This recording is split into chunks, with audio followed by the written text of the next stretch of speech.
Hello বন্ধুরা, আমি রবিন আর এখন কথা বলবো দেবের 50তম ছবি কি হতে চলেছে তার কিন্তু অ্যানাউন্সমেন্ট হয়ে গেল আজকে। দেবের প্রজাপতি 2 ছবির রিলিজের দিন এবং 25শে ডিসেম্বর আমরা সবাই জানি দেবের জন্মদিন। তো সেই দিনই অ্যানাউন্সমেন্ট হয়ে গেল দেবের 50তম ছবির। একজন বাস্তব জীবনের নায়ক, তার গল্প আমরা শুনবো এবার। পদ্মশ্রী পুরস্কারপ্রাপ্ত করিমুল হকের অসাধারণ জীবনী থেকে অনুপ্রাণিত হয়ে দেবের আগামী 50তম ছবি হতে চলেছে ব্যাড, মানে বাইক অ্যাম্বুলেন্স দাদা পুরো নাম ছবির। তো এই ছবিতে আমরা দেবকে তো দেখতে পাচ্ছি, এবং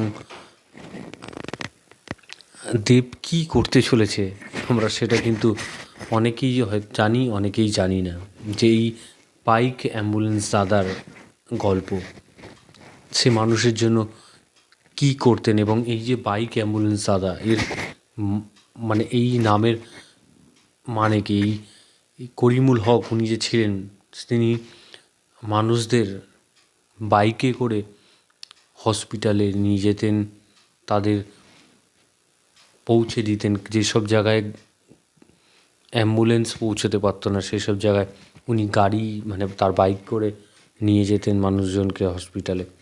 এবং আরও প্রচুর ঘটনা আছে। তো সেসবগুলো জানতে গেলে আমাদেরকে এই ছবিটা দেখতে হবে, এবং সেই একজন মহান মানুষের ছবি কিন্তু তাকে নিয়ে ছবি কিন্তু হচ্ছে, এবং দেব তাতেও মুখ্য চরিত্রে অভিনয় করছে। তো দেখা যাক কী হয়।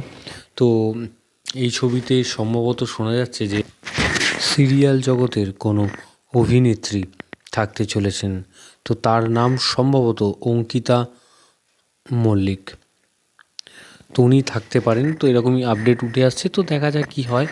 এবং ভিডিওটা তোমাদের যদি ভালো লেগে থাকে তোমরা কমেন্ট সেকশানে কমেন্ট করে জানিয়ে দাও, এবং সাবস্ক্রাইব করো চ্যানেল পে বাংলা পিবি, এবং বেল আইকনে ক্লিক করতে ভুলো না। বেল আইকনে ক্লিক করলে তোমরা সবার আগে নোটিফিকেশন পেয়ে যাবে। ধন্যবাদ।